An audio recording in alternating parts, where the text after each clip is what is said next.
안녕하세요, 청취자분. LLM 성능 이거 다들 관심 많으시죠?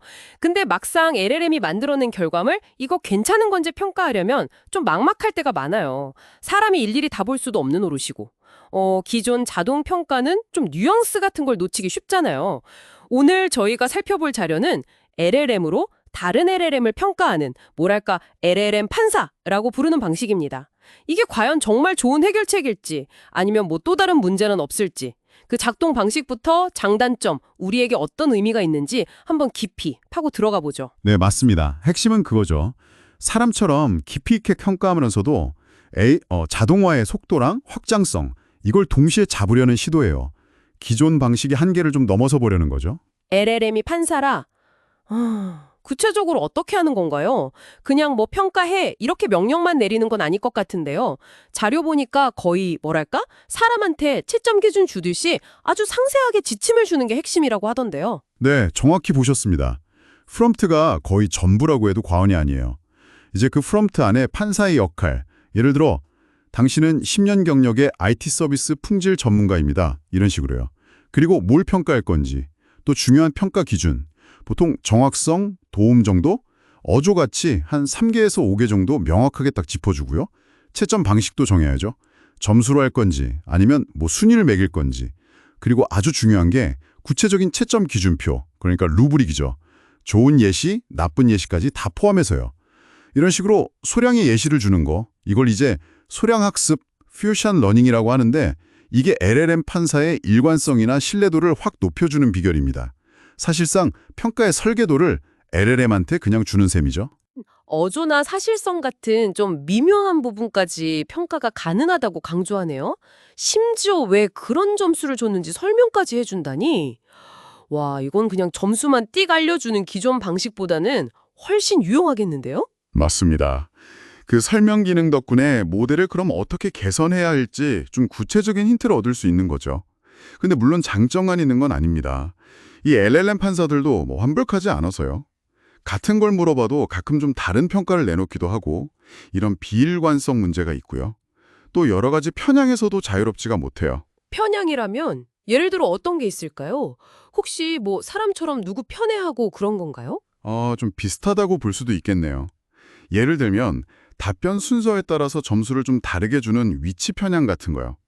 먼저 보여준 답변에 점수를 더 준다거나 아니면 그냥 내용과 상관없이 길고 장황하게 쓴 답변을 더 좋게 보는 장황성 편향, 이런 것도 있고요. 심지어는 자기랑 비슷한 방식으로 만들어진 모델한테 점수를 더 후하게 주는 뭐랄까 자기 선호 편향 가능성도 이야기되더라고요. 내용은 별론데 그냥 말만 번지르르 하면 속아 넘어가는 경우랄까요? 그런 함정이 있군요. 그럼 이런 편향 문제는 어떻게 좀 해결해야 하나요? 그냥 뭐 어쩔 수 없이 받아들여야 하는 건가요? 아니요, 당연히 해결 노력이 중요하죠. 일단 프롬프트 자체에다가 이런 편향은 피해주세요 라고 명시적으로 적어주는 게 기본이고요. 그리고 아까 말씀드린 위치 편향 같은 경우는 A랑 B 답변 순서를 바꿔서 2번 평가하는 거예요. A 대 B, B 대 A 이렇게요. 그리고 평균을 내면 좀 완화될 수 있겠죠. LLM이 판단하기 좀 애매하다 싶을 때는 나 이거 판단 못하겠다. 이런 판단 불가 옵션을 주는 것도 LLM이 너무 자신만만하게 평가하는 걸 막는 방법 중 하나고요. 근데 무엇보다 중요한 건 계속 지켜보는 거예요. 모니터링이죠. 자료에 나온 웹플로우 사례가 딱 좋은 예시인데 사람이 일부 결과를 직접 계속 검토하면서 LLM 판사의 평가가 좀 한쪽으로 치우치지 않는지 꾸준히 확인하고 고쳐줘야 합니다. 그 사례에서도 보면 LLM 판사가 처음에는 좀 지나치게 공손한 답변을 선호하는 경향이 있었는데 사람이 평가하면서 그걸 잡아줬다고 하더라고요. 듣고 보니까 결국 이게 사람의 역할을 완전히 없애는 게 아니라 오히려 그 중요성이 다른 쪽으로 옮겨가는 느낌인데요. 예전에는 사람이 직접 채점을 했다면 이제는 이 똑똑한 채점 시스템을 잘 만들고 또 잘 돌아가도록 관리하는 역할로 바뀌는 거군요. 네, 바로 그겁니다.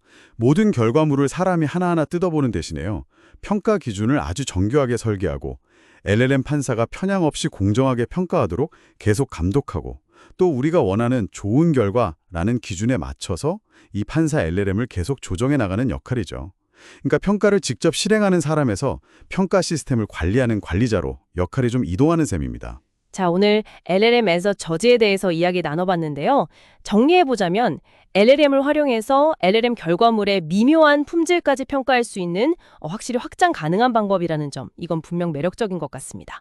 네, 하지만 동시에 프롬프트를 아주 명확하게 설계해야 하고 또 편향이나 비일관성 문제에 대해서는 정말 끊임없이 관리해야 한다는 점, 이걸 꼭 기억해야 합니다. 결국 인간의 감독과 보정이 여전히 이 시스템의 핵심이라는 거죠.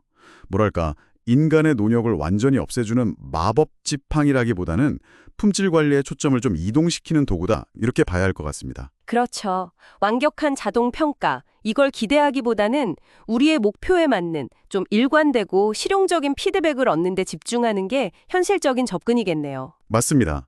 마지막으로 청취자분께 질문 하나 던져보면서 마무리할까 하는데요. 아무리 우리가 정교하게 설계하고 관리한다고 해도 이 판사 역할을 하는 LLM 자체의 내재적인 한계는 분명히 존재하거든요.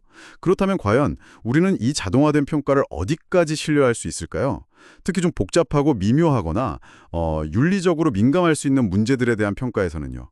이 자동평가의 편리함과 반드시 필요한 인간의 비판적인 검토 사이에서 그 적절한 경계선은 과연 어디쯤에 두어야 할까요?